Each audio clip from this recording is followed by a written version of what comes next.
কুরআনুল কারীমের মধ্যে রব্বুল আলামিন বলেন, ইন্নাল্লাহা লা ইয়াগফিরু আন ইউশরাকা বিহি ওয়া ইয়াগফিরু মা দুনা যালিকা লিমান ইয়াশা। আল্লাহ তাআলা ডেকে ডেকে বলে, বান্দা শোনো, জিন্দেগীর যত অন্যায়, যত গুনাহ, যত পাপাচার আছে, আমি রব্বুল আলামিন একজন মানুষের সব অন্যায় অপরাধগুলো আমি আল্লাহ তাআলা মাফ করে দিতে পারি। জীবনের যতই অন্যায় করে বান্দা, আমি আমার বান্দাদেরকে বড় ভালোবাসি, আমি আমার বান্দাদেরকে বড় মহাব্বত করি, আমি আমার বান্দাদেরকে বড় মায়া করি, বড় যত্ন করে, মায়া করে, আদর করে, ভালোবাসা আমি আমার বান্দা বানাইছি। জাহান্নামে দেওয়ার জন্য বানাই নাই। এত বান্দাদেরকে আমি আল্লাহ ভালোবাসি, এ ভালোবাসা তার জিন্দেগির যত অন্যায় আছে আমি আল্লাহ সব অন্যায় মাফ করে দিই। ভালোবাসি যে, এর কারণে মাফ করে দিই। কেমন ভালোবাসি? সব চাইতে বেশি ভালোবাসি আমি আমার বান্দাদেরকে। কত ভালোবাসি? দুনিয়ার জমিনের ভিতরে এমন কেউ নাই আমি মালিকের চাইতে বেশি মায়া করে আমার বান্দারে। দুনিয়ার জমিনের ভিতরে এমন কেউ নাই যে আমার চাইতে আমার বান্দারে বেশি ভালোবাসে। আমি আপনি মনে করতে পারি মা বুঝি সন্তানরে বেশি ভালোবাসে। না না না, নবীজি ডেকে ডেকে বলে, দুনিয়ার জমিনের একজন মা তার সন্তানরে যত মায়া করে, একজন বাবা তার সন্তানরে যত ভালোবাসে, নবীজি বলেন আল্লাহর জাতের কসম, রব্বুল আলামিন তার একজন বান্দাকে একজন মায়ের চাইতে কোটি কোটি গুণ বেশি ভালোবাসে। ইবাদত যে মানুষগুলো করতে চায়, আল্লাহ রাব্বুল আলামিন তাদেরকে ইবাদত করার সুযোগ করে দেয়। আর যারা ইবাদত করতে চায় না, হাদিসের বর্ণনার ভিতরে আসছে কিছু কিছু সময় বান্দার উপরে আল্লাহ তাআলা গুসা করে, কিছু কিছু সময় বান্দার উপরে আল্লাহ তাআলা রাগ করে, অভিমান করে। কোন সময় যদি বান্দার উপরে আল্লাহ রাব্বুল আলামিন গুসা করে, রাগ করে, তাহলে তার কাছ থেকে ইবাদতের লজ্জত ছিনায় নেয়, ইবাদতের মজা ছিনায় নেয়। কারো উপরে যদি আল্লাহর রাগ হয়, কারো উপরে যদি আল্লাহর গুসা হয়, তাহলে আল্লাহ রাব্বুল আলামিন তার কাছ থেকে ইবাদতের তৌফিক ছিনায় নেয়। এই লোক ইবাদত করতে পারে না। আবার যদি সে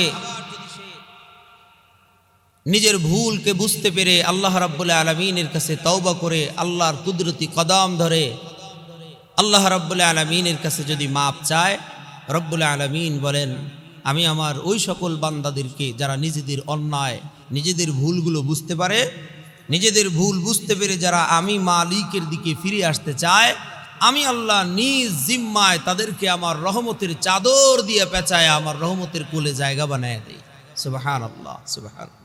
নবীজি সাল্লাল্লাহু আলাইহি ওয়াসাল্লাম বলেন, জানো, যারা ইবাদতের মধ্যে সময় কাটায়, কিছু কিছু মালিকের পছন্দের কিছু কিছু কাজ আছে, যে কাজগুলো মানুষে যখন করে তখন আল্লাহ তাআলা তাদের জিন্দেগির গুনাহ ঝরায়া দেয়, গুনাহ ঝরায়া দেয়। সুবহানাল্লাহ বলেন, তাদের জিন্দেগির গুনাহ ঝরায়া দেয়। কিরকম? হাদিসের বর্ণনার আবু সালামা ইবনে আব্দুর রহমান রাদিয়াল্লাহু তাআলা আনহু থেকে বর্ণিত, তিনি বলেন, রাসূল করিম সাল্লাল্লাহু আলাইহি ওয়াসাল্লাম একদিন আমরা সঙ্গে নবীজি সাল্লাল্লাহু আলাইহি ওয়াসাল্লাম একটা গাছের নিচে দাঁড়ালেন, একটা গাছের নিচে দাঁড়াইছেন। এই যে গাছের নিচে দাঁড়াইছেন, এই গাছের নিচে দাঁড়ায়া দেখতে পাইলাম যে যে গাছটা অনেক শুষ্ক। কিছু কিছু মৌসুম আছে, এই মৌসুমের ভিতরে দেখবেন যে গাছের পাতাগুলো ঝরে পড়ে যায়। শুষ্কতার এই সময় নবীজি একটা গাছের নিচে দাঁড়ালেন। গাছের নিচে দাঁড়ায়া এই গাছের একটা ডাল ধরে, যেই ডালের ভিতরে অনেকগুলো শুষ্ক পাতা ছিল, এই গাছের ডাল ধরে নবীজি সাল্লাল্লাহু আলাইহি ওয়াসাল্লাম নিজে এমন করে নাড়া দিছেন। এই গাছের ডাল ধরে নাড়া দিছেন। যেমন এমন করে নাড়া দিলেন, আমরা দেখতে পাইলাম যে এই গাছের শুষ্ক পাতা যতগুলো ছিল সবগুলো ঝরঝর করে জমিনে পড়ে গেল। এই গাছের শুষ্ক পাতাগুলো যখন জমিনের ভিতরে পড়ে গেছে, নবীজি সাল্লাল্লাহু আলাইহি ওয়াসাল্লাম বলতেছেন, এই সাহাবীরা, জানো, দুনিয়ার জমিনের ভিতর থেকে এমন কিছু সময় আছে, মানুষগুলো যদি দুনিয়ার জমিনের ভিতর থেকে আল্লাহর গুণগান গায়, আল্লাহর গুণকীর্তন করে, আল্লাহর প্রশংসা করে। ইয়া রাসূলুল্লাহ, ইয়া হাবিবাল্লাহ, হুজুর কিভাবে প্রশংসা করে? নবীজি সাল্লাল্লাহু আলাইহি ওয়াসাল্লাম বলেন, আমার কলিজার টুকরা সাহাবীরা শোনো, দুনিয়ার জমিনের ভিতর থেকে কোনো মানুষ যদি একবার বলে সুবহানাল্লাহ, আলহামদুলিল্লাহ, আল্লাহু আকবার, লা ইলাহা ইল্লাল্লাহ, নবীজি ডেকে ডেকে বলতেছে, আমার কলিজার টুকরা সাহাবীরা শোনো, জবান দিয়ে জমিনের ভিতরে কোনো মানুষ যদি এই তাসবিহগুলো পাঠ করতে থাকে, আল্লাহর প্রশংসা যদি জমিনের ভিতর থেকে কোনো মানুষ করতে থাকে, তাহলে এই যে আমি শুষ্ক পাতাগুলো যেমন করে ডালের ভিতরে ঝাঁকি দিলে জমিনের ভিতরে পড়ে গেছি, সুবহানাল্লাহ, আলহামদুলিল্লাহ, আল্লাহু আকবার, লা ইলাহা ইল্লাল্লাহ, জমিনের কোনো মানুষ যদি এই জিকিরগুলো আল্লাহ তাআলারে রাজি এবং খুশি করার জন্য করতে থাকে, এই গাছের পাতা যেমন করে ঝরে জমিনের মধ্যে পড়ছে, যে বান্দা এই জিকিরগুলো করতে থাকবে, আমার আল্লাহ ওর জিন্দেগীর গুনাহগুলো এমন করে ঝরায়া দেয়। সুবহানাল্লাহ ওয়া বিহামদিহি। সঙ্গে সঙ্গে নবীজি সাল্লাল্লাহু আলাইহি ওয়াসাল্লাম আবু দারদা রাদিয়াল্লাহু তাআলা আনহুরে ডেকে ডেকে বলতেছে, আবু দারদা, জীবনের যতটুকু সময় পাবা, জীবনের যতটুকু সময় পাবা, এই জিকিরগুলো করতে করতেই মউত পর্যন্ত চলে যাবা। আবু দারদা রাদিয়াল্লাহু তাআলা আনহু বলেন, নবীজি আমাকে যখন এই কথা বললেন, আমি আমার চোখের পানি ফালায়া দিয়া ওয়াদা করছি, ইয়া রাসূলুল্লাহ, ইয়া হাবিবাল্লাহ, আমার মউত পর্যন্ত যতদিন দুনিয়ার জমিনের ভিতরে বেঁচে আছি, আমি ঘুমাইতে যাওয়ার আগেও এই জিকিরগুলো করব, ঘুম থেকে উইঠাও এই জিকিরগুলো করব। আমার জিন্দেগিতে যত সময় পাবো আমি আমার সময়গুলো অনর্থক নষ্ট করব না। যখনই সময় পাবো আমি আমার এই জিকিরগুলো করতেই থাকবো, করতেই থাকবো, করতেই থাকবো, যতক্ষণ পর্যন্ত আমার কাছে হযরতে আজরাইল না আসে। সুবহানাল্লাহ, সুবহানাল্লাহ। এই জিকিরগুলো করতে থাকলে মানুষের জিন্দেগির গুনাহগুলো ঝরায়া দেয় আল্লাহ তাআলা। এর কারণে আল্লাহ তাআলা বলছেন, ইবাদত বাড়ায়া দাও, ইবাদত বাড়ায়া দাও, আল্লাহর রেজামন্দি বাড়ায়া দাও, করতেই থাকো, ইবাদত করতেই থাকো, ধারাবাহিকতার সাথে ইবাদত করতে থাকো। গত জুমায় বলছিলাম, ধারাবাহিকতার সাথে ইবাদত করতে থাকো। একদিন করলে আর একদিন করবা না, না এমন যেন না হয়, এরকম করে না, ধারাবাহিকতার সাথে ইবাদত করতে থাকো। অল্প করো ইবাদত, কিন্তু সেটা যেন ধারাবাহিক হয়। যদি ধারাবাহিক ইবাদত হতে থাকে, তো এই ধারাবাহিক ইবাদত অল্প হলেও তোমার রব পছন্দ হয়, পছন্দ করে তোমার আল্লাহ, তোমার রবের কাছে এটা বড় পছন্দের হয়। আল্লাহ তাআলা আমাদেরকে ধারাবাহিকভাবে ইবাদত করার তৌফিক দান করেন, বলেন আমিন। তারপরের আয়াতে আল্লাহ তাআলা বলতেছেন, কিছু কিছু মানুষ আছে যারা ইবাদত তো করেই না, আবার আখিরাতটাকে অনর্থক বলে মনে করে যে আখিরাত নাই, দৌড় বেটা, কি আখিরাত নাই, আখিরাত। বহু মানুষ এমন আছে যারা আখিরাত বিশ্বাস করতে চায় না। যেমন আল্লাহ তাআলা বলেন, আফরাইতাল্লাযী কাফারা বিআয়াতিনা ওয়া ক্বালা লাউতায়ান্না মালাও ওয়া ওয়ালাদা আত্তালাআল গায়বা আম ইত্তাখাযা ইনদার রহমানি আহদা। আল্লাহ তাআলা ডেকে ডেকে বলে, ও নবী, আফরাইতা, আপনি দেখবেন, আপনি কি দেখেননি এমন কিছু কিছু মানুষ আছে, আপনি কি সেই লোকটারে দেখেন নাই যে লোকগুলো এমন কথা বলতে থাকে, আল্লাযী কাফারা, যারা অস্বীকার করে, বিআয়াতিনা, আল্লাহ তাআলার নিদর্শনগুলোরে যারা অস্বীকার করে। এমন কিছু মানুষ আছে যে মানুষগুলোরই আপনি দেখবেন যারা আল্লাহ রাব্বুল আলামিনের নিদর্শনগুলো অস্বীকার করে বসে। আখিরাত আছে এটারে অস্বীকার করে, আল্লাহ আসমান থেকে কিতাব নাজিল করে, এই কিতাবটারে অস্বীকার করে বসে থাকে। কবর আছে, হাসর আছে, পুলসিরাত আছে, মিজান আছে, কোনো কিছু এই লোকটা বিশ্বাস করতে চায় না। অকালা লা উতায়ান্না মালাউ ওয়া ওয়ালাদা, বিশ্বাস তো করেই না। এ লোকটা ডেকে ডেকে বলে, অকালা, আর এই লোক ডেকে ডেকে বলে লা উতায়ান্না মালাউ ওয়া ওয়ালাদা, এ ডেকে ডেকে বলে আল্লাহ আমারে দিবে, কি দিবে? মালাউ ওয়া ওয়ালাদা, আল্লাহ আমারে মাল দিবে, আমার ধন সম্পদ দিবে এবং সন্তান সন্ততি আল্লাহ আমারে দিবে। কখন দিবে, কিভাবে দিবে? মুফাসসিরিনে কেরাম ডেকে ডেকে বলেন এই আয়াতটা নাজিল হয়েছে একটা ঘটনাকে কেন্দ্র করে আয়াত নাজিল হয়। সাহাবীদের ভিতরে একজন সাহাবী খাব্বাব ইবনে আরাত রাদিয়াল্লাহু তাআলা আনহু, আস ইবনে ওয়াইল নামক এক কাফেরের কাছে কিছু টাকা পাইতো, তার কাছে কিছু টাকা সে পাওনাদার ছিল। এই আস ইবনে ওয়াইল টাকা ধার নিচে, টাকা চাইতে গেলে ও ডেকে ডেকে বলতেছে, এই তুমি না আল্লাহর ইবাদত করো, তোমার না আল্লাহর ইবাদত করো না তোমরা, তোমাদের না জান্নাত আছে, তোমাদের জান্নাতের ভিতরে না এত এত নাজ নিয়ামত আছে, কিয়ামতের ময়দানে তোমরা যায়া জান্নাতে গেলে না তোমরা সব পায়া যাবা, বিবি পায়া যাবা, ধন সম্পদ পায়া যাবা, জান্নাতের ভিতরে ভরপুর নাজ নিয়ামত পায়া যাবা। হ্যাঁ হ্যাঁ আমার আল্লাহ ওয়াদা করেছে জান্নাতের ভিতরে আমার আল্লাহ আমাদেরকে নাজ নিয়ামত দিয়ে ভরপুর করে দিবে। সুবহানাল্লাহ বলেন, বলেন জোরে বলেন, জান্নাতের ভিতরে নাজ নিয়ামত আছে না নাই? আছে, জান্নাতে নাজ নিয়ামত আছে, আল্লাহ তাআলা দিয়ে দিবে। ডেকে ডেকে বলতেছে, রে তুমিও তো মরে যাবা, আমিও মরে যাব, যখন মরে যাব দুনিয়ার জমিনে তোমার কাছে যেই টাকা লইছি এই টাকা এখন আমার কাছে চাইও না, এই টাকা এখন আমি তোমারে দিতে পারবো না। আরে টাকা দিতে পারবেন না মানে? কয় হ্যাঁ হ্যাঁ আমি একদিন দিয়া দিব, চিন্তা করো না। কবে দিবা? কয় যখন মরে যাব, দুনিয়ার জমিন থেকে যখন চলে যাব, ওইখানে গেলে তো আমারে আমার আল্লাহ তো সম্পদ দিবে, তোমাদেরকে দিবে না, তাহলে আমারেও তো দিবে, তাহলে সম্পদ যেহেতু পাবো ওই জায়গায় গেলে আমি আমার সন্তান সন্ততিরে পাবো, যখন আমি আমার সন্তান সন্ততিরে পাবো ওই জান্নাতের ভিতরে গিয়া আমি তোমার এই টাকাগুলো পরিশোধ করে দিব, তখন তো আর আমার টাকার অভাব থাকবে না, তখন দিয়ে দিব। কি পাক্কা শয়তান, টাকা ধার নিয়া এই কথা বলতেছে, এখন পারবো না, ওখানে যায় লয়ো। এই খাব্বাব ইবনে আরাত রাদিয়াল্লাহু তাআলা আনহু নবীজি সাল্লাল্লাহু আলাইহি ওয়াসাল্লামের কাছে গিয়ে অভিযোগ করলেন, ইয়া রাসূলুল্লাহ, ইয়া হাবিবাল্লাহ, হুজুর এই যে দেখেন আস ইবনে ওয়াইল ওর কাছে টাকা পাই, ওর কাছে টাকা চাইতে গেলে লোকটা আমার কাছে এমন এমন কথা কয়।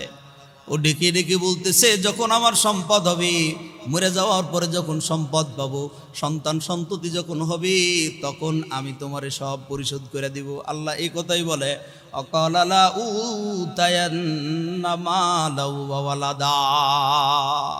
কাফিরদের ভিতরে যারা আল্লাহকে অস্বীকার করে, আল্লাহর নিদর্শন অস্বীকার করে, এমন কিছু মানুষ আছে, ওরা বলে যে আমার আল্লাহ লাউতায়ান্না অবশ্যই আমাকে দিবে, মালাউ ওয়া ওয়ালাদা, আমার সন্তান সন্ততি দিবে, আমার ধন সম্পদ দিবে, যখন দিবে তখন ওইখান থেকে আমি টাকা শোধ করে দেব। যখন নবীজির কাছে গিয়ে এই কথা বললেন, তারপরে আল্লাহ রাব্বুল আলামিন এই আয়াতগুলো নাজিল করে দেয়। আল্লাহ রাব্বুল আলামিন বলেন, আত্তালা আল গায়বা আমিত্তাখাযা ইনদার রহমানি আহদা।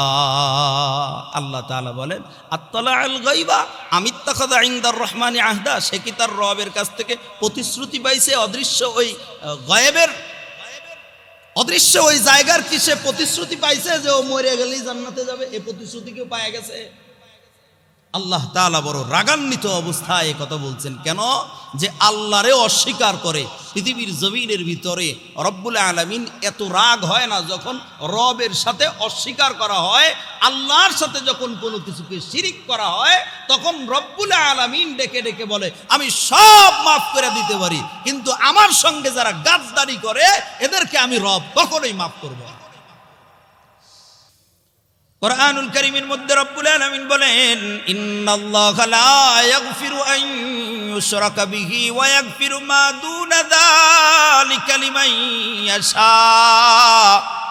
আল্লাহ তাআলা ডেকে ডেকে বলে, বান্দা শোনো, জিন্দেগীর যত অন্যায়, যত গুনাহ, যত পাপাচার আছে, আমি রব্বুল আলামিন একজন মানুষের সব অন্যায় অপরাধগুলো আমি আল্লাহ তাআলা মাফ করে দিতে পারি। জীবনের যতই অন্যায় করে বান্দা, আমি আমার বান্দাদেরকে বড় ভালোবাসি, আমি আমার বান্দাদেরকে বড় মহাব্বত করি, আমি আমার বান্দাদেরকে বড় মায়া করি, বড় যত্ন করে মায়া করে আদর করে ভালোবাসা আমি আমার বান্দা বানাইছি, জাহান্নামে দেওয়ার জন্য বানাই নাই। এত বান্দাদেরকে আমি আল্লাহ ভালোবাসি, এ ভালোবাসা তার জিন্দেগির যত অন্যায় আছে আমি আল্লাহ সব অন্যায় মাফ করে দিই। ভালোবাসি যে এর কারণে মাফ করে দিই। কেমন ভালোবাসি? সব চাইতে বেশি ভালোবাসি আমি আমার বান্দাদেরকে। কত ভালোবাসি? দুনিয়ার জমিনের ভিতরে এমন কেউ নাই আমি মালিকের চাইতে বেশি মায়া করে আমার বান্দারে। দুনিয়ার জমিনের ভিতরে এমন কেউ নাই যে আমার চাইতে আমার বান্দারে বেশি ভালোবাসে। আমি আপনি মনে করতে পারি মা বুঝি সন্তানরে বেশি ভালোবাসে, না না না, নবীজি ডেকে ডেকে বলে দুনিয়ার জমিনের একজন মা তার সন্তানরে যত মায়া করে, একজন বাবা তার সন্তানরে যত ভালোবাসে, নবীজি বলেন আল্লাহর জাতের কসম রব্বুল আলামিন তার একজন বান্দাকে একজন মায়ের চাইতে কোটি কোটি গুণ বেশি ভালোবাসে। তার রব বান্দাদেরকে সব সময় এত ভালোবাসে কল্পনাও করতে পারবা না, কল্পনাও করতে পারবা না। রব চায় যেন আমার বান্দাদেরকে আমি জান্নাতে দেই, সবাই সব জান্নাতে যাক, আল্লাহ চায় সব জান্নাতে যাক। দেখেন না, এর কারণেই তো আল্লাহ রাব্বুল আলামিন যত অন্যায় করে যত অপরাধ করে বান্দা, হাজারো অন্যায় হাজারো অপরাধ করে, এত অপরাধ করে, এত অন্যায় করছে, এত অপরাধ করছি, দুনিয়ার সমাজের মানুষ যদি জানতো তার অপরাধের কথা, সমাজ থেকে নাম কেটে বের করে দিত।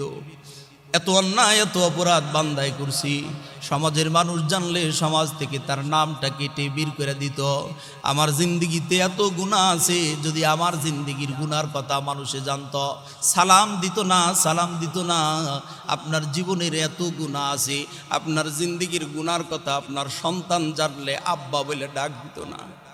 আপনার জীবনের অন্যায় এত অপরাধ আছে, যে অন্যায়গুলোর খবর দুনিয়ার কেউ জানে না, যে অপরাধগুলোর খবর পৃথিবীর জমিনের কেউ জানে না, কিন্তু ঘরের দরজা লাগায়া অপরাধ করছো, ঘরের জানালা লাগায়া অন্যায় করেছো, গুনার কাজ করেছো, পৃথিবীর জমিনের কেউ জানে না। তুমি মনে করছো দুনিয়ার কেউ তো জানে না, কিন্তু তুমি জানোই না এমন একজন আছে তার চোখ কোনোদিন ফাঁকি দেওয়া যায় না। আল্লাহ তাআলা ডেকে ডেকে বলেন ইয়ালামু খাইনাতাল আয়ুনি ওয়া মা তুখফিস সুদূর। বান্দারে, দুনিয়ার জমিনের ভিতরে এমন কিছু নাই যে আমি মালিকের চোখটারে আড়াল করে দেয়। বান্দা মনে রাখো, তোমার চোখ কি গোপন করে, তোমার অন্তর কি গোপন করে, পৃথিবীর জমিনের কেউ জানে না, কিন্তু আমি মালিক সব জানি। আল্লাহর কাছ থেকে কোনো কিছু আড়াল করা যায় না।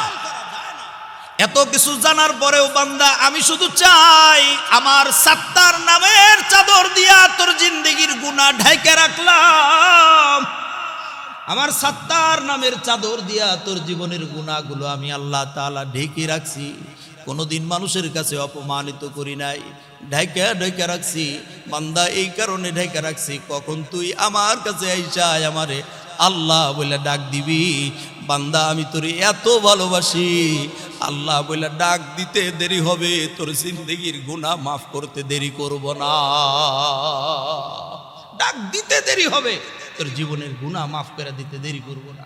কিন্তু মনে রাখো, এক জায়গায় শুধু আমি আল্লাহ তাআলা যতই বলো না কেন, এক জায়গায় আমি সহ্য করতে পারি না, ওই একটা জায়গায় তোর জীবনের গুনাহ মাফ করব না। কোনটা? ইন্নাল্লাহা লা ইয়াগফিরু আন ইউশরাকা বিহি ওয়া ইয়াগফিরু মা দুনা যালিকা লিমান ইয়াশা। রব্বুল আলামিন ডেকে ডেকে বলে, বান্দা, যদি আমি মালিকের সঙ্গে অংশীদার সাব্যস্ত করো, যদি আমি রবের সাথে শিরিক করো, শুধুমাত্র এই শিরিকের গুনাহ ব্যতীত জীবনে যত অন্যায় করছো বান্দা, রাতের গভীরে আইসা আমার কাছে বলতে দেরি হয়, আমি আল্লাহ ক্ষমা করতে দেরি করি না। কিন্তু তোমার জিন্দেগিতে যদি শিরিক থাকে, আমি রব্বুল আলামিন এটা ক্ষমা করব না। শিরিককারীর কোনো ইবাদত কবুল হয় না, কোনো ইবাদত না। যত ইবাদত করুক, বাইতুল্লাহ শরীফের গিলাফ ধরে উপরে থাকলে তাও তার ইবাদত কবুল হবে না যদি শিরিক থাকে ইবাদতের ভিতরে। আল্লাহর সঙ্গে যদি অংশীদার সাব্যস্ত করে, ও বাইতুল্লাহর ইমাম হইলে ওর মাপ নাই, কাবা শরীফের ইমাম হইলে ওর মাপ নাই। আল্লাহ এই জায়গায় সহ্য করে না, এর কারণে ডেকে ডেকে বলতেছে, কিরে আস ইবনে ওয়াইল, এ লোকটা কি আমার কাছ থেকে অবকাশ পায় গেছে নাকি? কে ওরে বলছে যে ওরে জান্নাত দিবে? কিভাবে ও বুঝলো যে ও জান্নাত পাবে? কিভাবে বুঝলো ও নাজ নিয়ামতের মালিক হবে? আরে না না না, আমার লগে বাটপারি কইরা, আমার লগে চিটারি কইরা, আমি রব্বুল আলামিনের ইবাদত না কইরা, আমার গোলামি না কইরা দুনিয়ার জমিন থেকে কোনো মানুষ যদি যায়, মনে রাখো মরতে দেরি হবে তো ওর আযাব শুরু হইতে দেরি হবে না। মরতে দেরি হবে, আযাব শুরু হইতে দেরি হবে না। মরে যাওয়ার আগেই কমপক্ষে ভালো হয়ে যাও, কমপক্ষে মরে যাওয়ার আগেই ভালো হয়ে যাও। কেননা কবে মরবো কেউ তো জানি না, নাকি আপনারা জানেন নাকি যে কবে মরবেন? আমি গত জুমায় না তার আগের জুমায় বলছিলাম, যদি এরকম কোনো সুযোগ আসে, যদি এমন কোনো গ্যারান্টি আপনার থাকে যে না আগামী 40 বছর বাঁচবো, যদি 40 বছর বাঁচবো, এরকম গ্যারান্টি যদি আপনার কাছে থাকে, আরে মানুষ ইবাদত করে না, আরে মানুষ আল্লাহর দিকে ফিরে আসে না, আল্লাহর দিকে ফিরে আসে না। কি ওয়াজ করি, কই যায় এই ওয়াজ, কোথায় যায়, কেমনে শুনে, ও যে শুনতেছে কিভাবে এটাই বুঝতে পারলাম না। 10 বছরে কিভাবে শুনে এটাই বুঝতে পারলাম না। কিভাবে যায়, কোন দিক দিয়ে যায়, কি কথা কই, এলে কিভাবে নেয় আল্লাহই জানে। মনে রেখেন, আমি আমাকে সহ আপনাদেরকে বলছি, আমি আমাকেও বলতেছি, আব্দুর রাজ্জাক আজাদি, আল্লাহর ইবাদত করো। ইবাদত ব্যতীত কোনো সুযোগ নাই, কোনো সুযোগ নাই। হায়াতের জিন্দেগি আজ অথবা আগামীকাল শেষ হয়েই যাবে, শেষ হয়েই যাবে। যেদিন জন্ম নিয়েছ ওই দিনই মোমবাতির মাথায় আগুন জ্বালাইলে যেমন শুরু হয়, তোমার হায়াতের মাথায় আগুন জ্বালায় দিছে ওই দিন। যেদিন জন্ম নিয়েছেন ওই দিনই হায়াতের মাথায় আগুন জ্বালায় দেওয়া হয়েছে।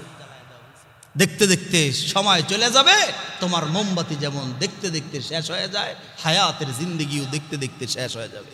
ইবাদত করি না কেন, আল্লাহর গোলামি করি না কেন, ফিরে আসি না কেন? কি পাইছি আমি? কি জিন্দেগির গ্যারান্টি পাই গেলাম, অবকাশ পাই গেলাম? আস ইবনে ওয়াইলের মতো অবকাশ পাইছি নাকি?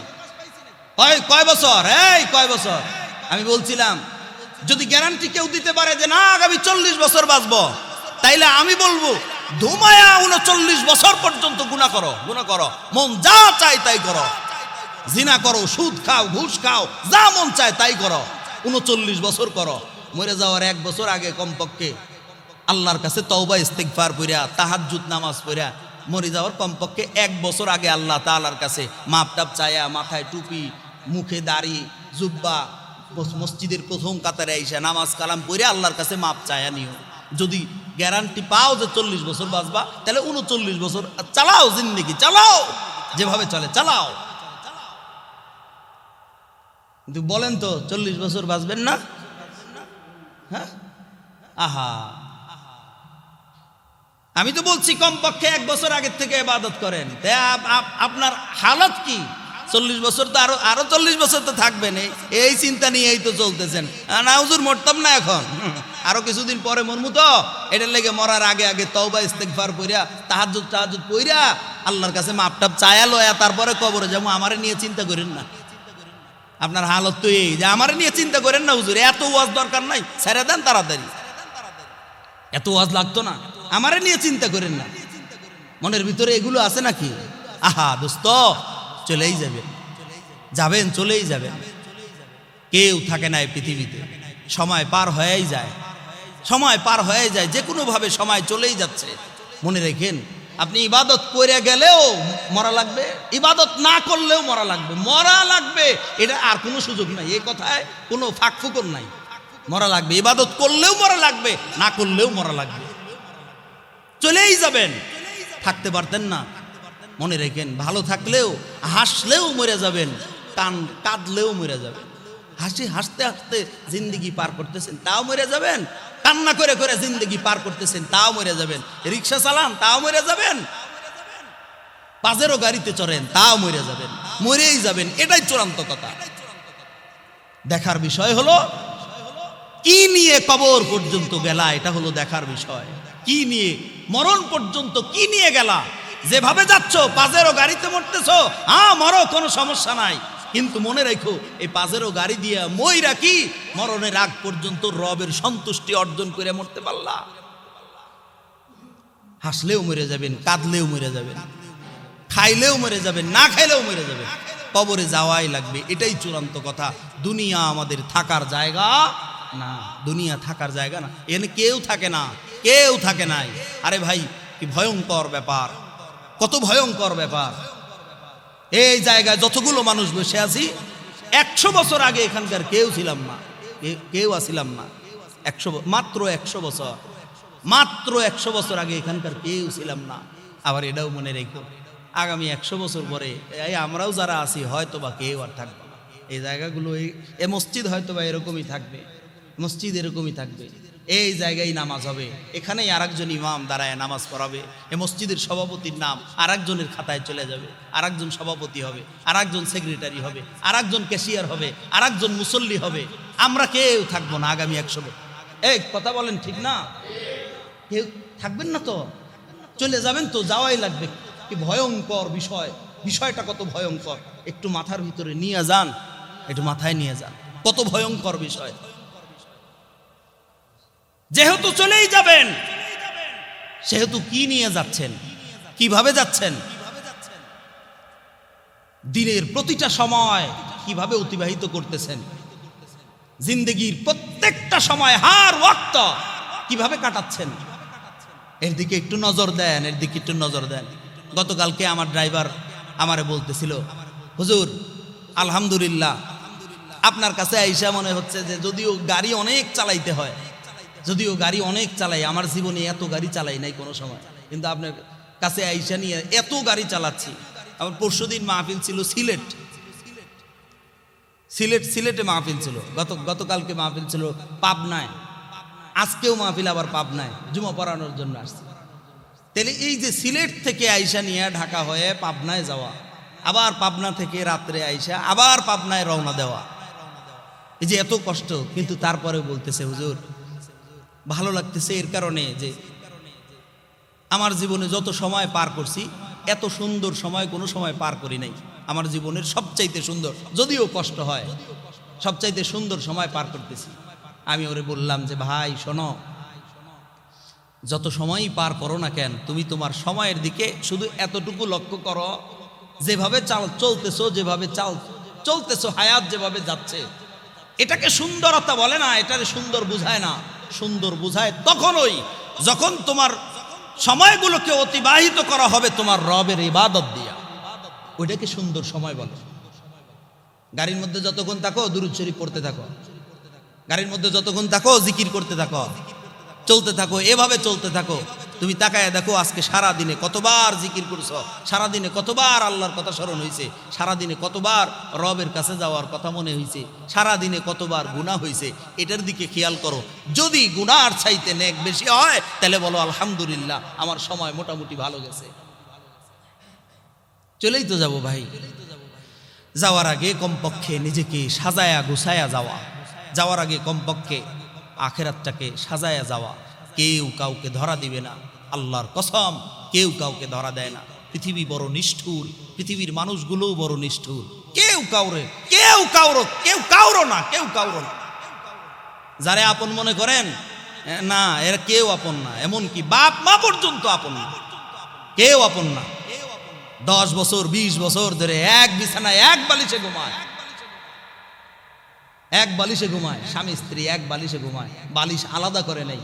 20 বছর এখন পর্যন্ত একই বালিশে ঘুমায়, কিন্তু তারপরেও এই স্ত্রীকে একটু দেওয়া কমতি হয়ে গেলে পারে দেখবেন যে ওর মেজাজ খারাপ হয়ে যায়। কি বলেন, ঠিক না? কেউ কাউরো না। বলবেন যে না বাপ মা মহব্বত করে, আরে না, বাপ মায়ও মহব্বত করে না।